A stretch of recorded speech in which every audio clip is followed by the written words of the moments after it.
Prime Cabinet Secretary, Honorable Dr. Musalia Mudavadi. I want to thank him also to have taken time to accompany you. I want also to recognize my own minister, or Cabinet Secretary, Minister of Labor, Social Protection, Mheshimiwa Dr. Alfred Mutua. All Cabinet Secretaries present, the Principal Secretary, Minister of Labor and Social Protection, State Department for Labor, Honorable Shadrach Mwangolo Mwadime, the Principal Secretary, Minister of Labor and Social Protection, State Department for Social Protection and Senior Citizen Affairs, Mheshimiwa Joseph Mogosi Motari. I want to recognize the Executive Director of the Federation of Kenya Employers, Sister Jacqueline Mugo, accompanied by her able president of the organization.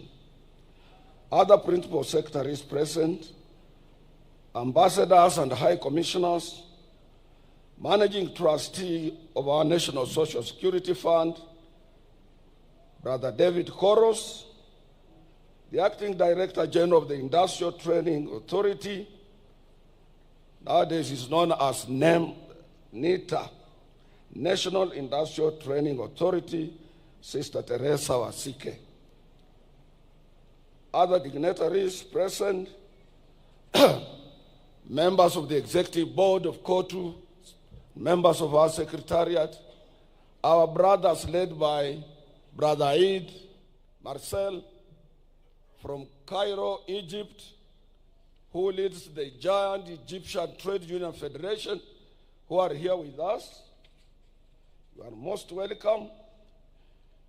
Your Excellency, first and foremost, as I said, I will be very brief. I want to take this opportunity to thank you. We can't take it for granted. You were with us here last year. And since you were elected as our president, you have respected your position as a worker number one. And you have been with us all the time that workers have assembled here. You have shared this International Labor Day with us. Your Excellency, we are celebrating also our 60th anniversary. We have been around for 60 years. And in these 60 years, Your Excellency, I have been around as the leader of labor movement in this country for 24 years. And recently, Your Excellency, when we were with you in Nyanza, I did mention that you are my last president for me to serve. I have served all presidents of the Republic of Kenya. And I also assured shop stewards recently that as you see me here, I'm contemplating to exit.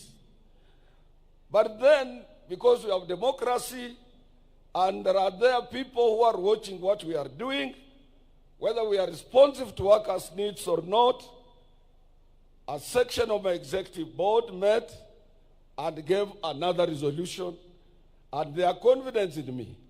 But I want to assure them, as much as we have heard our song, which says our solidarity is forever, we call ourselves brothers and sisters. This does not mean that as we enter into the new year, that it will be only Atwoli who can be able to lead labor movement. Our organization is democratic. We are free and independent. And among our affiliates, 42 of them, they know your capabilities, those who are affiliates, your abilities to articulate issues concerning working men here and across the globe, and they will make a decision. And we will respect their decision. Your Excellency, this year's theme is self-reliance in production is the key to economic growth. Your Excellency, unless we are in producing, unless we are in manufacturing, unless we are attracting foreign exchange, our economy can hardly grow. But if we produce and we support you towards that direction, we will be in a position to spur economic growth and create more employment for our young men and women. Your Excellency, as Kenyan workers, we remain alive to the fact that global political trends largely affect market dynamics and the prospects for growth and employment creation. Some of the problems that face us are not only unique to us here, but some are global. But if we are together with you, Your Excellency, if we work hard, if we produce more, we can overcome all these global economic challenges. Without a doubt, the election of Donald Trump as the 47th President of the United States of America and his consequent policies that are focused on building and manufacturing capabilities of the U.S. through self-reliance and imposition of tariffs call for all of us to relook and to rethink twice how we can be free and independent economically. Your Excellency, this year's Labor Day celebration is a special one because Kenyan workers will be marking 60th years of anniversary, as I have said. And we have made a remarkable achievement. Wewe mwenyewe umeona wafanyikazi wakipita hapa mbele yako. Umeona zile vitu wanafanya viwandani. Umeona kazi zao. Umeona commitment yao. Na wewe ndio mlinzi wao. You are the chair of our industrial relations practice in this country. And therefore, as you sit, as you look at them, I know you think well about Kenyan workers. Indeed, as I said, we will support you towards any route you take in enhancing and protecting workers' rights in this country as a champion of social justice, number one. Your Excellency, on outsourcing, Your Excellency, one of the biggest problems that your government faces in meeting its revenue collection target is outsourcing of labor that has become a very common among the Kenyan employers. As Kenyan workers, we appeal to your government to institute action that will ensure that workers are covered by collective bargaining agreements as it is practiced world over. And the outsourced people have an opportunity to contribute to our revenue through statutory deductions as other permanent employees. Your Excellency, we can also foster self-reliance in production, particularly in key sectors like agriculture, manufacturing, and also supporting micro, small, and medium enterprises. As I said, Your Excellency, I don't want to take a lot of your time. Kwa ajili sijui umetubebea nini. Naweza ongea sana na urudi na ile kitu umebebea wa Kenya. Your Excellency, you have seen the textile industry here. It is our wish that we support our textile industry. Because when we were growing, we had Kikomi, we have Raymond, we have Rivertex, we had Thika, textile milling machines. We had everywhere in Kenya, we were producing textile materials. We need to go back there, Your Excellency, and we will support you to create more employment. Lastly, I shouldn't say last, but second or third to last, I want to take this opportunity to thank you. Last week you went to China, and we in Central Organization of Trade Unions, we work closely with all Chinese Federation of Trade Unions. And Chinese, Your Excellency, most of them are genuine and they support Africa genuinely. But since our policy, foreign policy, and our Kenya's policies of a non-alignment, we work with every nation. But I want to thank you for your trip to China. We will be able to realize more, particularly the agreement you signed to address the dual carriageway from Nairobi towards Western Kenya, and also to extend SGR.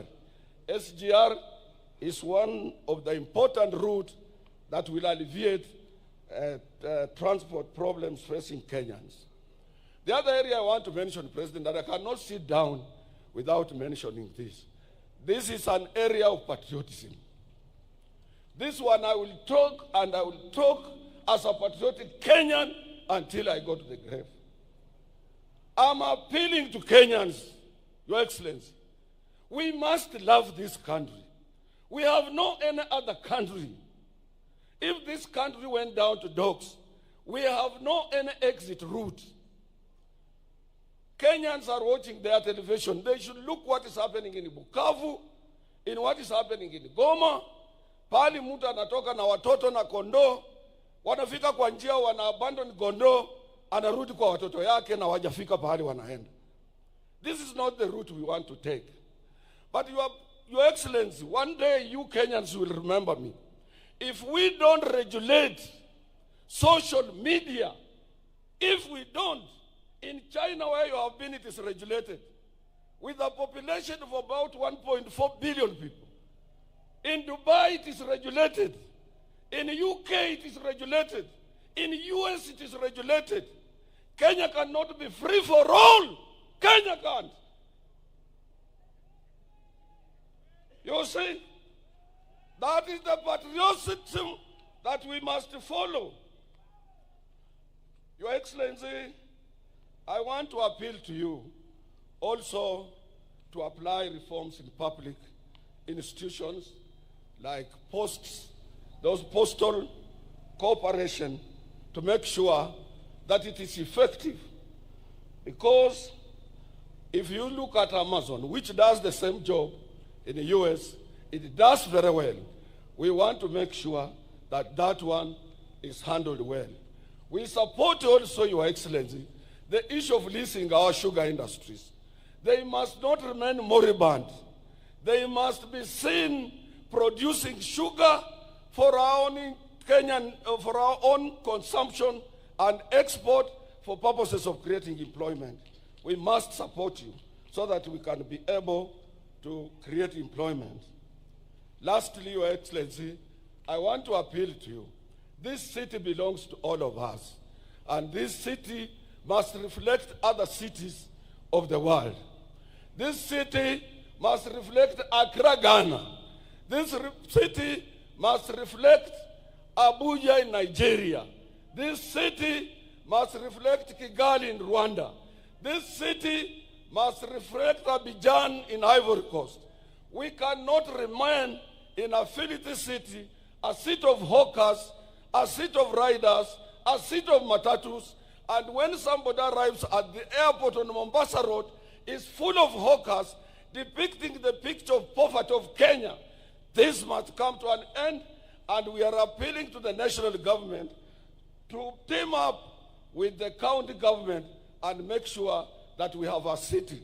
Let landlords paint their buildings, repair their pavements, and make sure Nairobi, we reclaim our lost glory of this international city. Your Excellency, we support your housing problem, and we appeal, since we are represented on that board, that workers should use their pay slips to acquire those houses. Workers have no money for deposit. We can use our pay slips to get into those houses. I appeal to you to go towards that route, Your Excellency. The other area, Your Excellency, I want to appeal to you. I want to assure you, not to appeal. I am sitting on SHA board representing workers. And I want to show Kenyans that SHA is working. SHA is now working.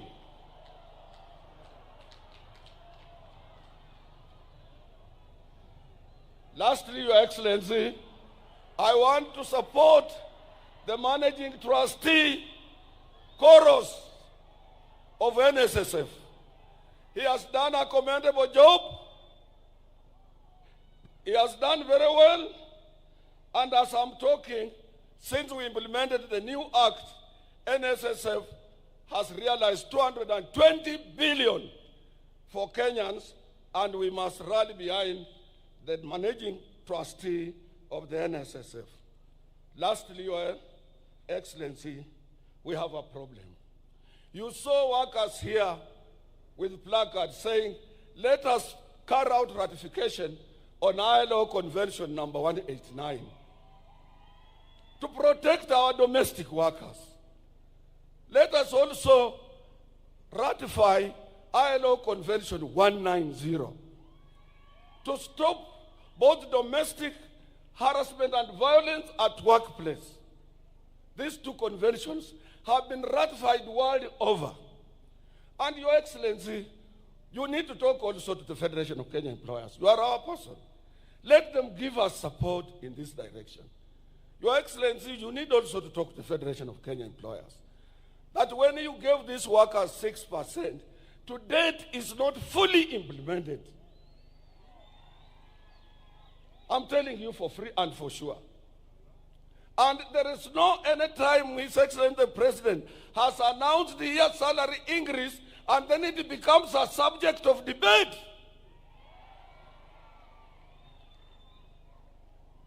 And when it comes to ILO Convention, it will be your government that will be accused at the International Labour Organization.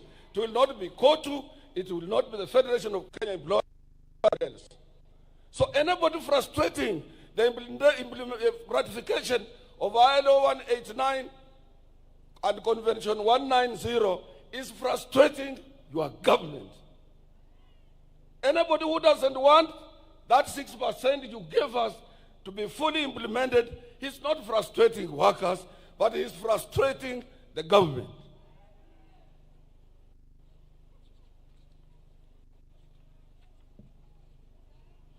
I would have gone on and on, Your Excellency, but as I said, I don't want to get you tired. I want to repeat that please, we want to live in a peaceful country, address issues of social media, address issues that are afflicting these workers. If you have something, Your Excellency, the cost of living in this country is at around 45%, and that is too high for them. This is caused with some dynamics of variations in economic performance and some global economic situations that affect us as well. Your minister has tried what he can, but I will assure you, please go to his rescue, try to make sure that these workers are properly compensated, and more so, Your Excellency, what is eating in our jobs are free riders, people who are employed through the back door, outsourced at a lower rate. They don't pay taxes. They don't contribute to collective bargaining agreement. There is no any agreement binding on them. They are slaves in our industries, enslaved by employers, and Kenya as a free country can sit and see people outsourcing people. A company retrenches people, it asks its supervisor to form a company of exploitation. This can't be allowed in free Kenya. We can't allow that under your watch. As I promised the President, I want to be very brief because we will be talking. May I take this opportunity to invite your Honorable Minister for Labor, Dr. Mutua, who will be able